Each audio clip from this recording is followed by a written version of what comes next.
Welcome everybody. This is the FTC Scale-Up presentation. Everything you need to know about the Scale-Up and, well, almost. So what we're going to do today is we're going to go through the entire Scale-Up background, what it means, the responsibilities of receiving a Scale-Up grant, and also what you'll be receiving in your kit. So the major goals of the FTC STEM Scale-Up of the grant included the following: to increase the footprint of FTC throughout Iowa, to make it fair, one grant per school regardless of the number of teams. We wanted to equip the teams as much as possible for a successful first FTC season, and we also wanted to equip the teams with the items needed to host an event. Eventually, teams will be hosting, whether it be summer camps or workshops or even tournaments. We want teams to have enough material so that they can host their own event. This is the website that we have put together. One thing to keep in mind, it is kind of lengthy, but what I recommend for you to do is to do a Google search for FTC Iowa STEM Scale-Up. And it should be in there, and then once you find it, go ahead and bookmark it. That's the easiest way that I can remember how to find it. So how does the money flow? This is a question that I get a lot, and so what we're going to do is kind of go through a step-by-step guide how the money flows. So the Iowa Governor STEM Initiative, or Advisory Council, I apologize, has a bucket of money that they were given by the Iowa legislature. And they basically divided the money up into 6 different buckets or pots. And each pot goes to each of the STEM regions: the Northwest, the Southwest, North Central, South Central, Southeast, Northeast. And within each of those buckets, it has to be distributed to the 9 Scale-Up programs that were selected. Okay? FTC was selected as a STEM Scale-Up program for 2014-15. And because of that, the University of Iowa is considered the contract service provider. Okay, so we do have to follow the rules and regulations set forth by the university, including auditing procedures, reimbursement, all of that. So I'll talk about that later. Organizations for the teams are referred to as LEA. So if you hear the term LEA floating around, that's basically a school, a Boy Scout, Girl Scout troop, an extension office, all of that stuff. And it stands for Local Education Agency. Each STEM region will have its own FTC bank account. So once the Iowa Governor STEM Advisory Council distributes the money to each STEM region, each of the regions decide how much of their portion gets divvied up to FTC. And so we have our own little bank account for each of the 6 regions, right? So for the Northwest, we have a bank account, Northeast, etc., etc. Okay? And within that, each of those 6 different bank accounts that we have for FTC, we have to divvy them up for all of the teams. And that depends on how many teams are in each region, all of that stuff. Okay? How the grants, how funded applicants were chosen. This can be a kind of a complicated thing to understand, so I've kind of put together an infographic to help you understand. So programs such as FTC apply to be a scale-up program, and that happened in January-ish. The STEM Council determines the selected programs, and this year there was 9.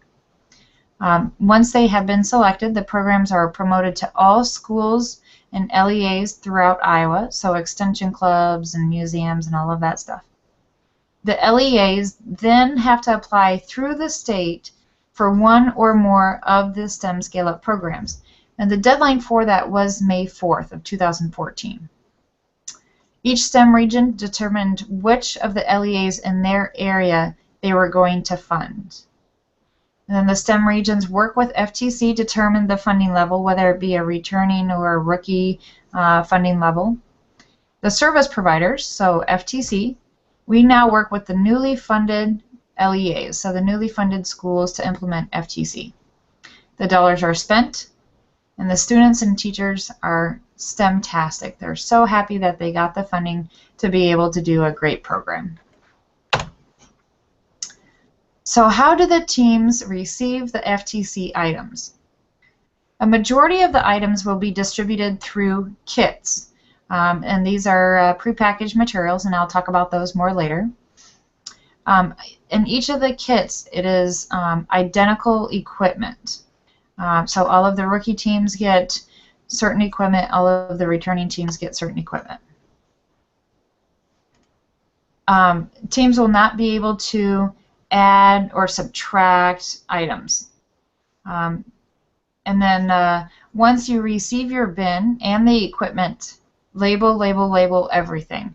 Please keep in mind we're going to have about 98 identical equipment throughout the state of Iowa. So if you were to leave a laptop computer behind, if you don't have your team number labeled on it, then we're not sure who to return it to. So please label everything.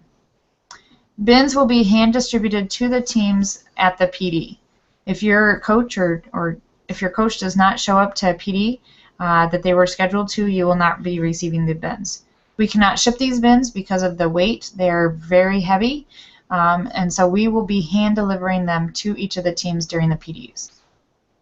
The following items will be sent directly to the teams from the vendors, and that includes the field perimeter for rookie teams, the field tiles for rookie teams, and a portion of the game elements for returning and rookie teams. Those will be coming directly from the vendors. Next slide. Okay. For the other costs that will not be coming into the bins, it will be on a reimbursement process. This goes back to the fact that the University of Iowa is the contract service provider for FTC, and we have to follow their rules and regulations in their accounting and accounts payable systems. So we will need receipts and documentation. So the items that will be reimbursed include a coach stipend to the coaches who attend the PD workshop, the $200 FTC Iowa event registration fee. Please keep in mind, regardless if you have more than one team at your school, you are only receiving one grant. So you'll only be reimbursed for one team's FTC Iowa registration fee. A portion of the FTC registration fee, so that's the $275 that first asks for. And there's an asterisk by it because it is dependent on the following. The amount of items that we can get at a bulk discount that goes into the bins, the amount of money remaining in each STEM region's FTC bank accounts, and then also the amount of teams in that region. So it'll be evenly distributed amongst the teams. So keep that in mind. If we have $275 appropriate for each team, then that's what we will distribute, but it may not be all of it. So just please be prepared. Schools will need to send invoices to the University of Iowa, and reimbursements will occur in March, April, and May of 2015. Our goal is to get it out in April, but May is kind of with it being the end of the school year, the kind of ultimate deadline. So what are the STEM grant requirements, the STEM Scale-Up grant requirements? Each team must submit a memo of agreement, MOA. They must attend a professional development workshop. We have 6 of them planned throughout the state of Iowa. They start September 20th and they go through November 1st. They must register with FIRST. They must have 2 coaches per team. Each coach must pass the FIRST Youth Protection Policy. Teams must compete in tournaments. They must have a completed U of I new vendor application on file. Some of the teams who've received money from the University of Iowa in the past for whatever reason are probably already in the system, so we just have a few of them that have not been. And they will also need to complete a 3-part assessment at the end of the season. The professional development dates and locations are as follows. September 20th, Coralville at the University of Iowa Research Park. It will be in the BioVentures building. September 27th, Cedar Falls on the U of I campus. October 11th in Corning, Iowa. October 18th in Ames on the Iowa State campus. October 25th, Esterville on the Iowa Lakes campus. And November 1st in Des Moines at the Drake campus. We do need to have every coach to register via the website. Once again, go ahead and do a Google on that and then click on Professional Development on the right-hand side. Email confirmations will be sent out 2 weeks prior to the scheduled event. and you must attend a PD workshop. So just to clarify, you must attend a PD workshop. One thing to keep in mind too is your bins will not be distributed until the PD that you attend. So it might be advantageous for you to attend an earlier professional development. So a lot of times I get the question as to why is the equipment not delivered to kickoff? Well, first of all, not all the equipment has arrived or will arrive by kickoff date, which is in September. We've ordered the equipment July 1, which was the first day of the fiscal year when our grant was started and the date that we can order the stuff. And to get the quantity necessary for a lot of these grants, some vendors won't be able to ship the items until late August. I know we're waiting for one vendor in particular. They won't be able to ship the items until September 2nd. We currently have received 9 pallets of equipment, and we anticipate to receive another 2 pallets. So we're talking a lot of stuff. The bins need to be hand-packed. Some equipment needs to be manually configured, and the LEAs need to complete and return the memo of agreement before the materials can be distributed. Okay. The types of the STEM Scale-Up grants are as follows. Now keep in mind that the distinction is based on the oldest team at the school or the LEA. So a rookie grant is an LEA who applied and had a new team during either the 2013 or 14 or the 2014-15 season. So either last season or this season. If they had a new team, they're considered a rookie grant. A returning grant is an LEA who applied and received the grant with a team who started in the 2012-13 season or prior, and they received a STEM Scale-Up in 2012-13. So if you've received a STEM Scale-Up in the past, you are considered a returning grant.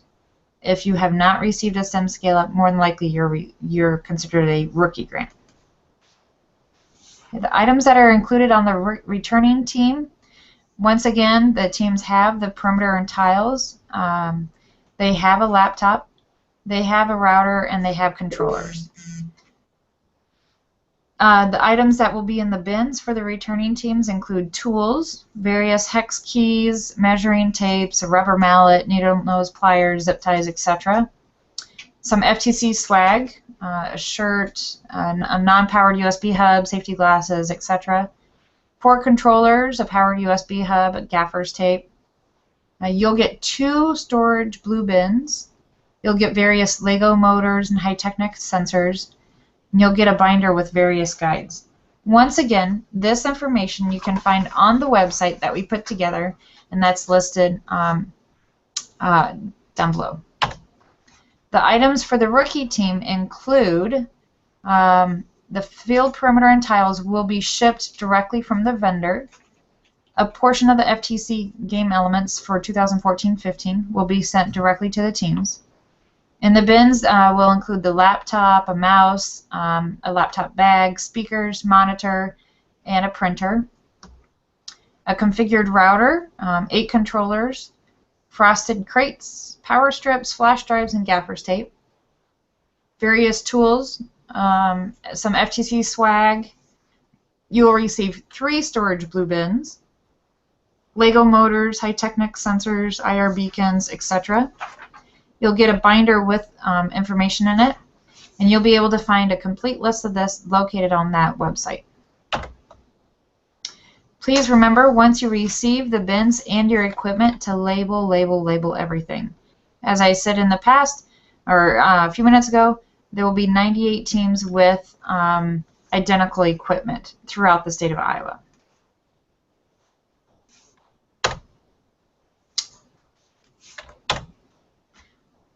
So I certainly appreciate the time that you've taken to watch this.